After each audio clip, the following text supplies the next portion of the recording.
ନିଜକୁ ସବୁବେଳେ ସଫାସୁତୁରା ରଖୁଛ ତ? ଠିକ ଅଛି। ସଫାସୁତୁରା ନ ରହିଲେ ଆମକୁ ବିଭିନ୍ନ ପ୍ରକାର ରୋଗ ହୁଏ ଜାଣିଛ। ଆମେ ଜାଣିବା ଆମ ଅଙ୍ଗ ପ୍ରତ୍ୟଙ୍ଗ ମାନଙ୍କର ଆମେ କିପରି ସବୁ ଯତ୍ନ ନେବା ହେଲା।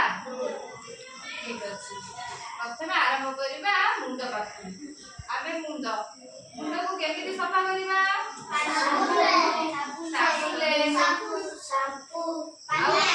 ପାଣିରେ ମୁଣ୍ଡ କୁଣ୍ଡେଇବା।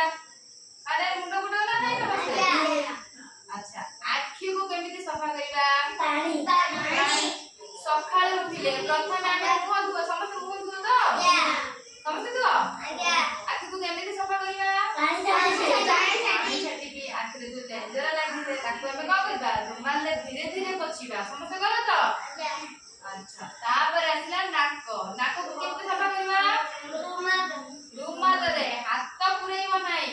ହାତରେ ଯଦି ସବୁ ଜର୍ମସ ଲାଗିଥିବ ସବୁ ନାକକୁ ଯାଇ କଣ ହବ? ଆମକୁ ରୋଗ ହବ। ନାକ ବାଟେ ଆମେ ନିଶ୍ୱାସ ନିଅନ୍ତି, ତେଣୁ ଆମେ ନାକକୁ ରୁମାଲରେ ଧୀରେ ଧୀରେ ପୋଛିବା। ପୋଛ ତ ସମସ୍ତେ? ତାପରେ ଆସିଲା ପାଟି। ସକାଳେ ଉଠିଲେ ସମସ୍ତେ ବ୍ରଶ କର। କିଏ ସବୁ ବ୍ରଶ କରି ହାତରେ ଦିଅ? Very good. ବିନା ବ୍ରଶରେ କେବେ ଖାଦ୍ୟ ଖାଇବ ନାହିଁ। ଖାଇଲେ ଆମ ପେଟକୁ ରୋଗ ଜୀବାଣୁ ଯିବେ। ସମସ୍ତେ ବ୍ରଶ କର ତ? ଆଉ ଜିଭ ଚାଲ। ତାପରେ ଆସିଲା କାନକୁ କେମିତି ସଫା କରିବା? ତୁଳାରେ।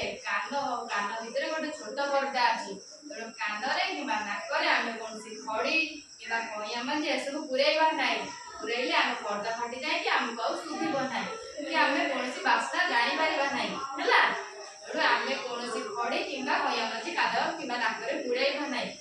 କାନକୁ ଆମେ କେମିତି ସଫା କରିବା? ତୁଳା ମାଧ୍ୟମରେ। ସଫା କର ତ?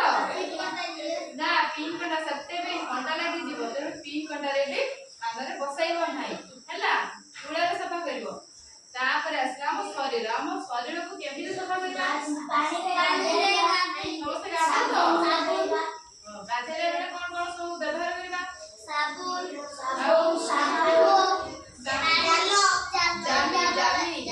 ସାବୁନ, ଜାଲି ଆଉ ତେଲ ସମସ୍ତେ ଲଗାଅ ତ? ମୁଣ୍ଡରେ ବି ଲଗାଉଛ? ତେଲ ସବୁବେଳେ ବ୍ୟବହାର କରିବ ହେଲା। ଆଉ ଆମ ହାତକୁ ଖାଇଲା ପୂର୍ବରୁ ସମସ୍ତେ ହାତ ଧୋଉଛ? କେମିତି ହାତ ଧୋଉଛ? ସାବୁନରେ ଆଉ ହାତ ସାନିଟାଇଜର। ହାତକୁ ପୁରା ଏମିତି ସଫା କରିବ। ଏମିତି ମଳି ବାହାର କରିବ ନଖରୁ। ତାପରେ ଖାଦ୍ୟ ଖାଇବ। ଲାଟ୍ରିନ୍ ଯିବା ପୂର୍ବରୁ ହାତ ଧୋଉଛ? ଲାଟ୍ରିନ୍ ଯିବା ପରେ ସମସ୍ତେ ସାବୁନ ହାତ ଧୋଉଛ? Very good. ଆଉ ଆମ ପାଦକୁ କେମିତି ସଫା କରିବା? ଗରମ ପାଣିରେ ଆମ ପାଦକୁ ବୁଡେଇ ସେଥିରେ ଯୋଉ ମଳି ଲାଗିଥିବ ନଖକୁ ଧୀରେ ଧୀରେ ସଫା କରିବା। ଗରମ ପାଣିରେ କଣ କରିବା? ଜାଲିରେ ସଫା କରିବା। ସମସ୍ତେ କରୁଛ ତ? ଯଦି ବି ନ କରୁଛ ଆମେ ଏସବୁ କଲେ ଆମ ଶରୀର ସୁସ୍ଥ ରହିବ। ଆମେ ମାନେ ସବୁବେଳେ ନିରୋଗ ରହିବା। ଆମକୁ କୌଣସି ରୋଗ ହେବ ନାହିଁ ହେଲା। ଠିକ ଅଛି। ନିଜକୁ ଏଇଭଳି ଭାବରେ ସୁସ୍ଥ ରଖିବ।